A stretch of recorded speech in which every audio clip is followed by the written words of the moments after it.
जो मनुस्मृति को जलाने की बात करता हो, जो वेदों के विरुद्ध बोलता हो, वो व्यक्ति खुद को धर्म का अधिष्ठाता बताता है। जो बार में अपने नाम क्या गया आचार्य लगाता है। किसने बोला उसको आचार्य?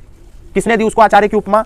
आचार्यम ग्राह्यति इति आचार्यः। जो आपको आचरण का ग्रहण कराए और खुद भी उसके आचरण में वो चीजें हों, वो आचार्य होता है। आपके आचरण में तो शराब है, आपके आचरण में तो हुक्का है, आपके आचरण में तो सिगरेट है, आपके आचरण में तो गांजा है, तो आप आचार्य कैसे हुए? ये दो मुहा पर्सनैलिटी है ये। फिर उनके चेले बोल रहे हैं कि आपको आचार्य जी से ज्ञान लेना है या उनकी सिगरेट शराब नशे वाली फोटोज देखनी है, उनकी वीडियोस देखनी है, आप उनसे ज्ञान लो। जिसके खुद के आचरण में ना हो उससे क्या ज्ञान लेंगे आप? बाउंसर चल रहे हैं आचार्य प्रशांत के। अरे कोई तुमको गोली मार देगा क्या? तुमने ऐसा बोला ही क्या जो तुमको गोली मार देगा? तुमने तो हमेशा ही सनातन संस्कृति के खिलाफ बोला है, तुमने एक बार भी कुरान के खिलाफ नहीं बोला। और मैं ये नहीं कहता कि बोलो, लेकिन अगर कुछ गलत है, तुम्हारी इतनी औकात है तो बोल के दिखाओ ना।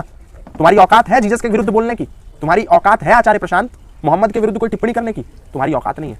लेकिन तुम्हारी औकात है मनु के खिलाफ बोलने की, तुम्हारी औकात है राम के खिलाफ बोलने की, तुम्हारी औकात है रामायण के और वेदों के विरुद्ध बोलने की, क्योंकि तुमने पढ़ाई नहीं है।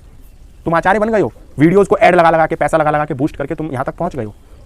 और जो तुम्हारी फौज है इसका तुम ब्रेन वॉश कर रहे हो बहुत बुरी तरीके से, क्योंकि तुम्हारी औकात नहीं है कि तुम किसी के सवालों का जवाब दे पाओ। मैं अमोघ लीला जी के पास गया, उन्होंने मुझसे नहीं पूछा कि क्या पूछेंगे क्या नहीं पूछेंगे। और ऐसे ही मैंने 250 लोगों के इंटरव्यू करे, जिसमें मैंने आईपीएस का भी इंटरव्यू किया, आईएएस ऑफिसर्स का भी इंटरव्यू किया। किसी ने आज तक मुझसे नहीं बोला कि सवाल दीजिए, किसी ने नहीं बोला कि कैमरा तुम्हारा नहीं लगेगा मैं अपना लगाऊंगा, किसी ने नहीं बोला कि ये मत पूछो ये पूछो, किसी ने नहीं। लेकिन आचार्य प्रशांत पहले वो व्यक्ति थे जिनकी टीम ने मुझसे कहा कि हम जो सवाल देंगे वो पूछिए और ये वाला सवाल नहीं पूछिए, और एडिटिंग हम करेंगे, वीडियो हम बनाएंगे, हम डालेंगे, एक्सेस हमें देना कमेंट का, कमेंट हम पढ़ेंगे तब पब्लिश करेंगे। तो भयभीत लोग हैं, डरपोक लोग हैं, ये क्या समाज को बदलेंगे? आचार्य प्रशांत कोशिश करते हैं कि मैं ओशो बन जाऊं।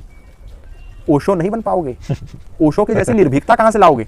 कैसे लाओगे? मैं कोई आचार्य प्रशांत का विरोधी नहीं हूं, मैं भी गया तो मैंने भी उनको नमस्कार किया, लेकिन मैं उस विचार का विरोधी हूं जो इतना डरपोक है, जो इतना डरता है और समाज को बदलने की बड़ी बड़ी बातें करता है, जो समाज को एडिक्शन फ्री करने की बात करता है, जो समाज से कुरीतियों को हटाने की बात करता है, लेकिन वो आज तक खुद की शराब नहीं छोड़ पाया। वो आज तक खुद का हुक्का नहीं छोड़ पाया, और खुद तो पी रहा है, अपने चेलों को भी पिला रहा है, लड़कियों को सिगरेट जला जला के पिला रहा है वो व्यक्ति, नशे में जो धुत रहता हो। और मुझे लगता है, अब मुझे को ऐसा लगता है कि वो बोलते भी नशा करके हैं। उनकी बातें सुन करके मेरे को ऐसा लगता है कि जब वो बोलने बैठते हैं माइक के आगे, वेदांत पर भी बोलते हैं, तो शायद नशा लेकर के आते हैं तब बोलते हैं, क्योंकि आधी बात तो उनकी कोरी बकवास है, कोरी बकवास, मर्म नहीं है उसमें कोई। मर्मज्ञ लिख रहे हैं नाम के आगे आचार्य वेदांत मर्मज्ञ नीचे लिखा रहता है, आचार्य प्रशांत वेदांत मर्मज्ञ। बात में एक भी लॉजिक नहीं, एक भी सेंस नहीं, एक भी सुनने में रुचि पैदा नहीं होगी, और लिख रहे हैं मर्मज्ञ। आपसे अच्छी बातें तो इस देश का 5वीं क्लास का बच्चा कर लेगा, और खुद को मर्मज्ञ कह रहे हैं। शास्त्रों की बात कहीं उनकी बात में आई? आज तक कभी उन्होंने कोई कोट किया? पता नहीं क्या कर रहे हैं। महिलाएं तुम जा करके पार्लर में नुचवाती हो, क्या मतलब है? आपको शोभा देता है ये बातें? उनके चेहरे पर देखो आप, कभी आपको एक शांति, एक स्थिरता नहीं मिलेगी। टेंशन, तनाव, अवसाद, एंजाइटी, स्ट्रेस, डिप्रेशन, एंगर, क्रूअलनेस,